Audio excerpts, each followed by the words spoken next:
ஒரு 3 பேருக்கு பல்லு வெடிச்சிருக்குன்னு சொன்னா நீங்க நம்புவீங்களா? ஆமாங்க. ஏர்லி 19th செஞ்சுரியில டாக்டர் ஆட்கின்சன் அப்படிங்கிற அமெரிக்கன் டென்டிஸ்ட் த அமெரிக்கன் ஜர்னல்ல, அதாவது த டென்டல் காஸ்மோஸ் அப்படிங்கிற ஜர்னல்ல ஒரு 3 பேருக்கு பல்லு வெடிச்சதாக சொல்லி ஒரு கேஸ் ரிப்போர்ட் பப்ளிஷ் பண்ணிருக்காரு. பட் இன்னைக்கு வரைக்கும் அந்த 3 பேருக்கு எதனால பல்லு வெடிச்சுங்கிறதுக்கு ஒரு ப்ராப்பர் சயின்டிபிக் எவிடன்ஸ் இல்ல. So even today the entire mystery remains unsolved. Okay, வேற என்ன தியரி சொல்றாங்க அந்த 3 பேருக்கு ஏன் பல்லு வெடிச்சதுங்கிறதுக்கு? நம்பர் 1, ஒரு பல்ல பாக்டீரியா இன்ஃபெக்ட் ஆகி அந்த பல்லுக்குள்ள கேஸ் அக்யூமுலேட் ஆகும், அது பிரஷர் பில்டப் ஆகி வெடிக்குதுன்னு சொல்றாங்க. அது ஒரு தியரி. நம்பர் 2, பல்லுக்குள்ள கேலரிக் அப்படிங்கிற ஃப்ளூயிட் இருக்காமா, அந்த ஃப்ளூயிட் பிரஷர் பில்டப் ஆகி பல்லு வெடிக்குதுன்னு சொன்னாங்க. பட் இன்னைக்கு நமக்கு தெரியும் பல்லுக்குள்ள அப்படி எந்த ஒரு ஃப்ளூயிடுமே இல்ல. ஸோ அந்த தியரி ரிஜெக்ட் பண்ணியாச்சு.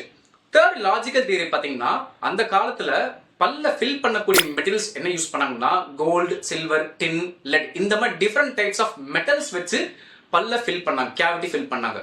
ஸோ எலக்ட்ரோகெமிக்கலி ஒரு 2 மெட்டல் இருந்தது, அங்க ஒரு சலைவா இல்ல வாட்டர் மீடியம் இருந்த எலக்ட்ரோலைசிஸ் நடக்கும். அதாவது நம்ம என்டையர் மவுத் வந்து ஒரு பேட்டரியா மாறதுக்கு சான்சஸ் இருக்கு if we use 2 different metal fillings. But அந்த 3 பேருக்கும் அப்படியாகப்பட்ட எந்த ஃபில்லிங்ஸ் இருந்தா சொல்லி எந்த எவிடன்ஸுமே இல்லை. ஸோ இந்த தியரியுமே ரிஜெக்ட் பண்ணிட்டாங்க. அண்ட் 1920s அப்புறம் இந்த மாதிரி பல்லு வெடிச்சதாக சொல்லி எந்த ஒரு கேஸ் ரிப்போர்ட்டுமே பப்ளிஷ் ஆகல. ஸோ இப்போ பல்லு வெடிக்குது வெடிக்கல அது ஒரு பக்கம் இருக்கட்டும், நம்ம ஒரு பல்லு எப்படி பாதுகாத்துக்கலாம்? நம்பர் 1, நம்ம சாப்பிட்ற சாப்பாடும் வாய்க்குள்ள இருக்கக்கூடிய பாக்டீரியாவும் சேர்ந்து தான் பல் சொத்தையாகும், அதாவது கேரிஸ் உண்டாக்கி ஃபர்தரா இன்ஃபெக்ஷன் காஸ் பண்ணும். ஸோ நம்ம diet modification with practising proper oral hygiene care அது பண்ணாலே ஓரளவுக்கு நம்ம பல்ல வந்து கேரிஸையும் காப்பாற்றிக்கலாம்.